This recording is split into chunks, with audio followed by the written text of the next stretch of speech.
नमस्कार, आप देख रहे हैं जनता टीवी और मैं हूं आपके साथ मनीषा सिंह। बात करेंगे देवभूमि की।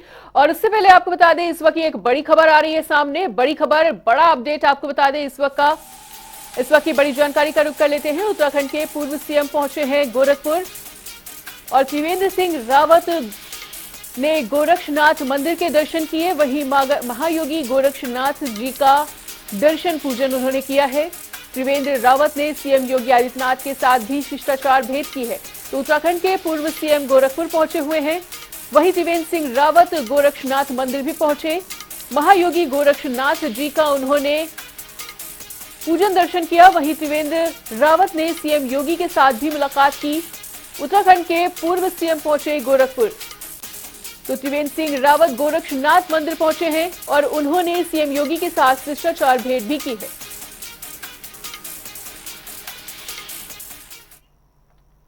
उधर हरिद्वार में नगर निगम की बोर्ड बैठक में भाजपा पार्षदों ने जमकर हंगामा काटा है। वहीं निगम के बजट को लेकर टाउन हॉल में बैठक बुलाई गई थी, जिसमें भाजपा पार्षदों का कहना है कि मेयर के पति निगम के मामलों में हस्तक्षेप करते हैं।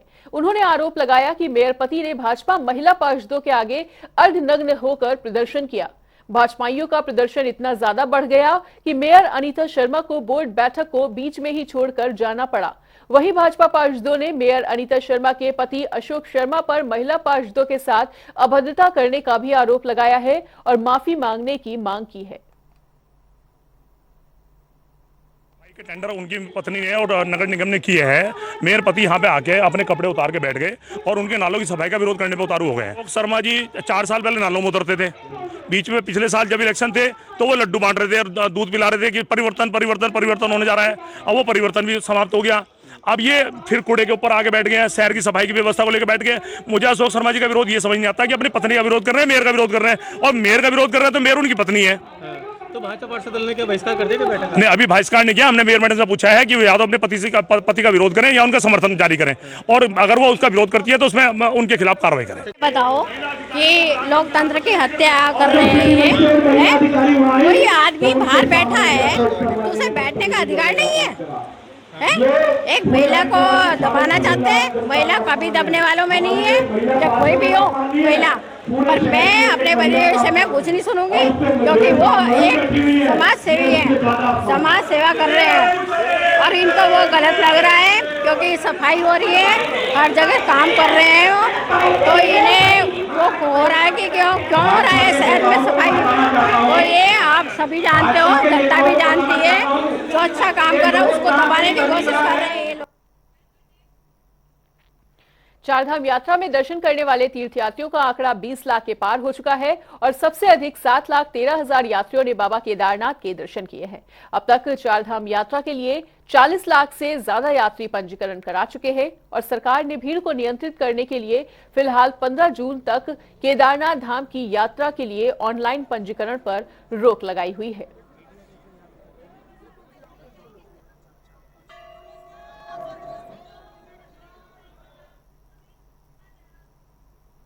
और देहरादून से नवीन शुक्ला हमारे साथ जुड़े हुए हैं। तो नवीन, केदारनाथ में 7,13,000 यात्री पहुंचे, वहीं अभी तक 20 लाख लोगों ने चारधाम यात्रा के दर्शन कर लिए। क्या कुछ कहना चाहेंगे? यात्रा चल रही है। इसके साथ ही मैं बताना चाहूंगा, कहीं ना कहीं मौसम जो खराबी होने की वजह से कई बार यात्राएं रुकी हैं, लेकिन जो यात्रियों का हुजूम है, जो श्रद्धालुओं का हुजूम है, वो चारों धामों में दिखाई दे रहा है। 20 लाख से अधिक जो श्रद्धालु हैं उन्होंने अभी तक चारों धामों में दर्शन किए हैं। तो एक बहुत बड़ी उपलब्धि की बात है कि जो मौसम साथ ना देने की वजह से भी लेकिन जो यात्री हैं, जो श्रद्धालु हैं, वो उत्तराखंड पहुंच रहे हैं, चारों धामों में जा रहे हैं।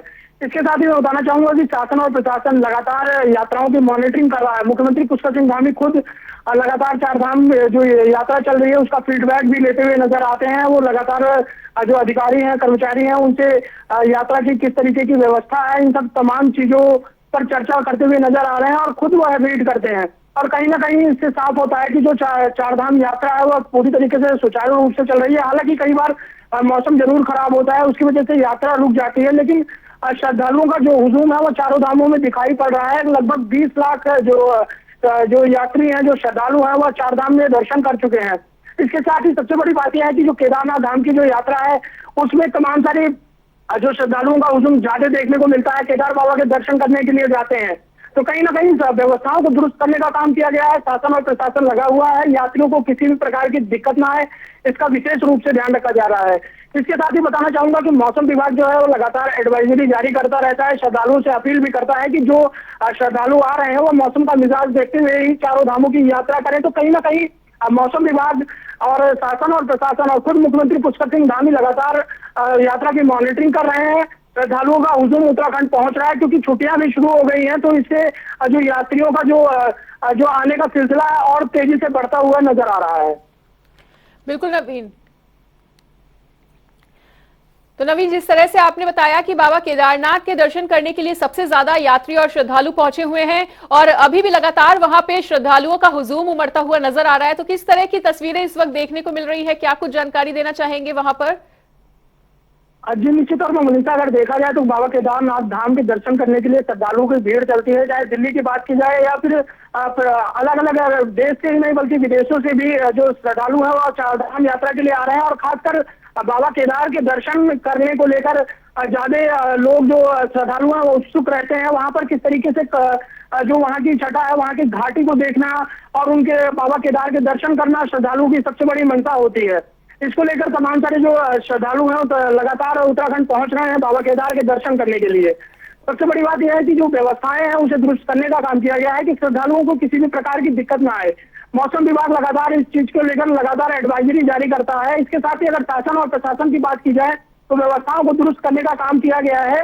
वहां पर जो रहने की व्यवस्था है, खाने की व्यवस्था है और सबसे बड़ी बात यह है कि ऊंचाई होने की वजह से मेडिकल की सुविधा जो होती है वो उसको विशेष रूप से ध्यान रखा गया है कि किसी भी श्रद्धालु को मेडिकल सुविधा से वंचित ना रहना पड़े, इसका विशेष रूप से ध्यान दिया गया है। तो तमाम सारी व्यवस्थाओं को चारधाम यात्रा को लेकर व्यवस्थित करने का काम किया गया है। खासकर अगर केदारनाथ धाम की बात करें तो वहां पर जो श्रद्धालु हैं, तमाम सारे श्रद्धालु वहां पर पहुंच रहे हैं और तमाम सारी जो व्यवस्थाएं हैं उसे दुरुस्त करने का काम शासन और प्रशासन द्वारा किया गया है। स्वास्थ्य विभाग की वहां पर टीम लगाई गई है। इसके साथ ही एसडीआरएफ की टीम की बात की जाए तो वहां पर एसडीआरएफ की टीम लगाई गई है। खुद जो बद्री केदार समिति है वहां के जो कार्यकर्ता हैं वह श्रद्धालुओं को दर्शन कराने के लिए जा रहे हैं। तमाम सारी तस्वीरें ऐसी भी आती हैं कि पुलिस विभाग द्वारा जो श्रद्धालु चल नहीं पा रहे हैं उन्हें उठाकर वहां पर दर्शन कराने का कार्य भी किया जा रहा है। तो तमाम सारी व्यवस्थाओं को दुरुस्त करने का काम किया गया है, चाहे शासन स्तर से बात की जाए या फिर प्रशासन स्तर से बात की जाए। बिल्कुल नवीन, तो केदारनाथ धाम की यात्रा के लिए अभी फिलहाल 15 जून तक के लिए ऑनलाइन और ऑफलाइन पंजीकरण पर भी रोक लगा दी गई है। वहीं हेलीकॉप्टर सेवा के लिए भी नई गाइडलाइन को जारी किया गया है, उसके बारे में क्या कुछ कहना चाहेंगे? देखिए, मौसम का मिजाज देखते हुए जो केदारनाथ धाम की यात्रा है उसे रोकने का काम किया गया है। जो रजिस्ट्रेशन है उसे रोका गया है 15 जून के लिए। हालांकि जो रजिस्ट्रेशन हो चुके हैं, जिन श्रद्धालुओं ने पहले रजिस्ट्रेशन कर लिया है उन्हें यात्रा करनी दी जा रही है। व्यवस्थाओं को दुरुस्त करने का काम किया गया है। नए रजिस्ट्रेशन पे जरूर रोक लगाई गई है क्योंकि लगातार मौसम वहां पर खराब होता रहता है। तो इसको देखते हुए जो नए श्रद्धालु हैं वह अभी रजिस्ट्रेशन नहीं कर पाएंगे। हालांकि यह रोक 15 जून तक है, इसे बढ़ाया और घटाया भी जा सकता है, लेकिन कहीं ना कहीं इसको सबसे बड़ी बात यह है कि श्रद्धालुओं का विशेष रूप से ध्यान रखा जा रहा है कि उन्हें किसी भी प्रकार की दिक्कत ना आए। रजिस्ट्रेशन पे रोक इसलिए लगाई गई है कि मौसम लगातार वहां पर खराब होता रहता है और व्यवस्थाओं को दुरुस्त करना है तो श्रद्धालुओं की भीड़ जो है वो इकट्ठी ना होने पाए, इसका विशेष रूप से ध्यान रखा जा रहा है। इसलिए रजिस्ट्रेशन पे अभी 15 जून तक रोक लगाई गई है। बिल्कुल नवीन, और अगर पूरी चारधाम यात्रा की बात कर ली जाए तो लगभग 40 लाख से ज्यादा लोगों ने रजिस्ट्रेशन करवा लिया है, तो कहा जा सकता है कि भारी संख्या में श्रद्धालु पहुंचेंगे। ऐसे में इस भीड़ तंत्र को संभालना प्रशासन के लिए कितनी बड़ी चुनौती और क्या कुछ व्यवस्थाएं देखने को आगे मिलेंगी? जी मनीषा, निश्चित तौर पर रजिस्ट्रेशन की प्रक्रिया जो है वो बढ़ती हुई नजर आ रही है। आंकड़े भी दिखाई दे रहे हैं कि आंकड़े लगातार चारों धामों में बढ़ते हुए नजर आ रहे हैं। सबसे बड़ी बात यह है कि सरकार द्वारा यह साफ तौर पर निर्देशित किया गया है कि चारधाम में जो भी यात्री आ रहे हैं उनका विशेष रूप से ध्यान रखा जाए, उन्हें किसी भी प्रकार की दिक्कत ना हो। इसको लेकर तमाम सारी तैयारियां भी की गई हैं और अभी तक की जो यात्रा है पूरी तरीके से सुचारू चल रही है। हालांकि मौसम जरूर कई बार साथ नहीं देता है तो यात्रा बीच बीच में रुक रही है, लेकिन सरकार द्वारा पूरी तरीके से कहा गया है कि श्रद्धालुओं को किसी भी प्रकार की दिक्कत ना आए, उनके स्वास्थ्य का विशेष रूप से ध्यान रखा जाए, सुरक्षा का विशेष रूप से ध्यान रखा जाए और उनकी जो रहने की व्यवस्था है, खाने की व्यवस्था है, उन सब चीजों का ध्यान रखा जाए। तो शासन सरकार पूरी तरीके से अलर्ट मोड पर है यात्रा को लेकर, क्योंकि जो श्रद्धालुओं का हुजूम है पूरा उत्तराखंड की तरफ रुख करता है। छुट्टियां हैं, छुट्टियों का सीजन भी शुरू हुआ है, एक तरीके से आस्था का केंद्र है उत्तराखंड। तो कहीं ना कहीं लोग वहां पर उत्तराखंड पहुंचते हैं, चारधाम यात्रा करने के लिए पहुंचते हैं और तमाम सारी जगहों पर पहुंचते हैं। तो इसको लेकर पूरी तरीके से तैयारी की गई है, सरकार द्वारा तैयारी की गई है, दिशा निर्देश जारी किए गए हैं। और साथ ही अगर मौसम विभाग की बात की जाए तो मौसम विभाग लगातार जो है वो एडवाइजरी जारी करता रहता है, श्रद्धालुओं से अपील भी करता रहता है कि जो श्रद्धालु आ रहे हैं वो मौसम का मिजाज देखते हुए ही उत्तराखंड की यात्रा करें। तमाम सारी व्यवस्थाओं को दुरुस्त करने का काम किया गया है। ठीक है नवीन, तो पल पल का अपडेट आपसे लेंगे, फिलहाल बने रहिए आप हमारे साथ।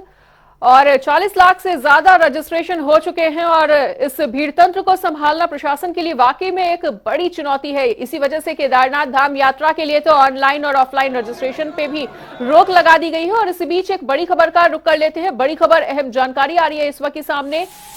इस वक्त का एक और बड़ा अपडेट आपको बता दें, इस बार मानसून जल्द ही दस्तक दे सकता है और मौसम निदेशक विक्रम सिंह का ये बयान सामने आया है। तो 20 जून से 25 जून के बीच में ही मानसून दस्तक दे सकता है और सबसे पहले मानसून केरल में आता है। वहीं केरल में मानसून 5 जून को आ रहा है।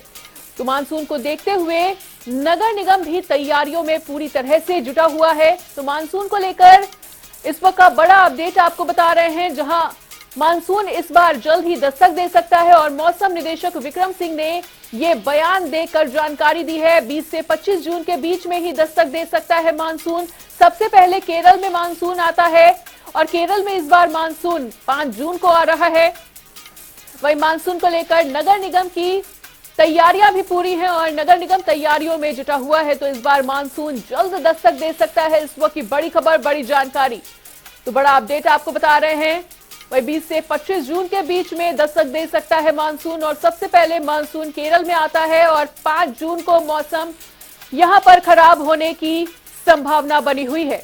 और एक बार फिर से नवीन का रुख कर लेते हैं। तो नवीन, इस बार मानसून जल्द ही दस्तक दे सकता है, जिस तरह की हमने बड़ी खबर आपको बताई, इसको लेकर आपके पास क्या कुछ ताजा जानकारी? जी मनीषा, निश्चित तौर पर अगर देखा जाए तो मानसून की दस्तक 5 जून को केरल में हो जाएगी। कहीं ना कहीं मानसून को लेकर तैयारियां भी की जा रही हैं। इसके साथ ही उत्तराखंड में मानसून की बात की जाए तो 20 जून में मानसून की जो दस्तक होगी वो उत्तराखंड में हो जाएगी। इसको लेकर तमाम सारी तैयारियां की जा रही है। मौसम विभाग के निदेशक ने साफ तौर पर कहा है कि मानसून की दस्तक इस बार जल्द होने वाली है। और इसके साथ ही अगर बता दें तो राजधानी देहरादून की बात करें तो राजधानी देहरादून में इसकी तैयारियों को लेकर तमाम सारे काम किए जा रहे हैं। सबसे बड़ी समस्या जरूर आती है नगर निगम द्वारा जो मानसून की दस्तक होती है तो जो बारिश का पानी होता है उसकी निकासी की सबसे बड़ी समस्या आती है। इसको देखते हुए अब की बार नगर निगम ने पूरी तैयारियां की हैं। जो नदी और नाले हैं उनको साफ करने का काम किया गया है, कॉलोनियों की व्यवस्थाओं को दुरुस्त करने का काम किया गया है। साफ तौर पर अगर मेयर की बात करें तो मेयर ने ये साफ तौर पर कहा है कि इस बार हम मानसून से दस्तक से पहले ही तमाम सारी तैयारियों को पूरा करने का काम कर रहे हैं। सभी अधिकारियों और कर्मचारियों को इस बात को लेकर निर्देश दिया गया है कि इस बार मानसून से पहले ही जो निकासी जो जल भराव की स्थिति होती है वो ना आने पाए। जल निकासी की समस्या से राजधानी देहरादून के लोगों को परेशान ना होना पड़े, इसका विशेष रूप से ध्यान दिया जाए। इसको लेकर अब अभियान के तहत जो नाले हैं उनकी सफाई का काम किया जा रहा है और व्यवस्थाएं जो है उन्हें दुरुस्त करने का काम किया जा रहा है। तमाम सारी चीजों को मॉनिटरिंग किया जा रहा है, क्योंकि लगातार ये समस्याएं आती जरूर है राजधानी देहरादून में कि जब बारिश होती है तो जलभराव की स्थिति राजधानी में हो जाती है, सड़कें भर जाती हैं। तो इसको लेकर अभी से ही तैयारियां की जा रही है। 20 जून में मानसून की दस्तक है, इससे पहले तमाम सारे कार्यों को पूरा करने का काम राजधानी के नगर निगम द्वारा किया जा रहा है। बिल्कुल नवीन, तो उत्तराखंड में भारी संख्या में श्रद्धालु भी मौजूद रहेंगे, साथ ही साथ पर्यटक भी मौजूद रहेंगे और मानसून जिस तरह से जल्द दस्तक देने जा रहा है, ऐसे में अगर मौसम के मिजाज ज्यादा बदलते हैं, ज्यादा बिगड़ते हैं, तो प्रशासन की क्या कुछ तैयारी और किस तरह की व्यवस्थाएं देखने को मिल रही हैं?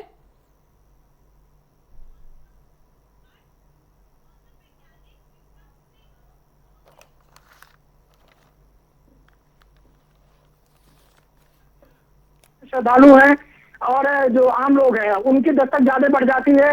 तमाम सारी जगहों से जो लोग हैं वो आने शुरू हो जाते हैं। इसको लेकर तमाम सारी तैयारियां भी की गई है, शासन और प्रशासन द्वारा लगातार तैयारियां की गई है। इसके साथ ही अगर मौसम विभाग की बात की जाए तो मौसम विभाग नवीन सुनेंगे आपको, लेकिन इसी बीच हमारे साथ जुड़ने जा रहे हैं मौसम वैज्ञानिक विक्रम सिंह जी। तो विक्रम सिंह जी, जनता टीवी पर बहुत बहुत स्वागत है आपका।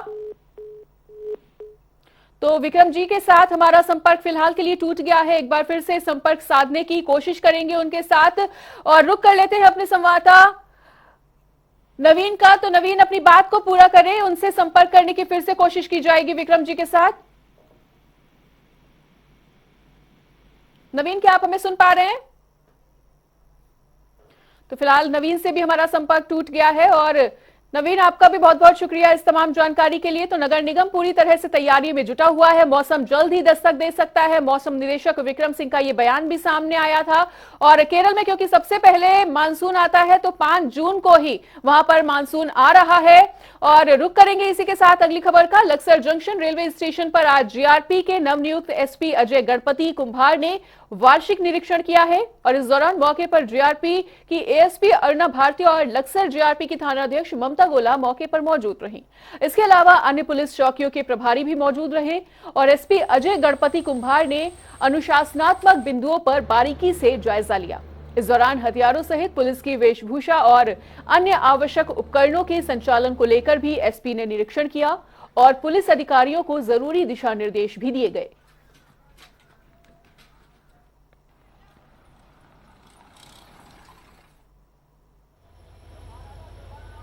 लक्सर थाना के अंडर में मैंने अभी फोर्स से बात करी, फोर्स का टर्नआउट का निरीक्षण किया और उनका एक मतलब जो चीजें हम लोग देते हैं, लॉजिस्टिक जो देते हैं, उसका यूज करना आता है कि नहीं आता है, आर्म्स एम्युनिशन का यूज करना आता है कि नहीं आता है, वो टेस्ट किया, वो चेक किया। फिर वो किस प्रकार की सूचना यात्री लोगों को देते हैं वो चेक किया। तो इनको मैंने वही सूचना दी है कि ज्यादा से ज्यादा फोकस प्रिवेंशन पे किया जाए, यात्री लोगों को सतर्क किया जाए, time to time loud alert पे सूचना देके हो।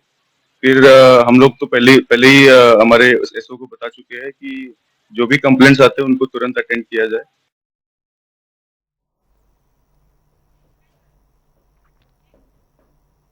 उधर बागेश्वर धाम के पीठाधीश्वर धीरेन्द्र शास्त्री पर अभद्र टिप्पणी करने वाला व्यक्ति गिरफ्तार हो चुका है। और बताना चाहेंगे कि व्यक्ति ने पीठाधीश्वर धीरेन्द्र शास्त्री पर फेसबुक पर धार्मिक भावनाएं भड़काने वाली अभद्र टिप्पणी की थी, जिसे पुलिस ने अब फिलहाल गिरफ्तार कर लिया है। और भाजिमो मंडल अध्यक्ष की शिकायत पर पुलिस ने ये कार्रवाई की है।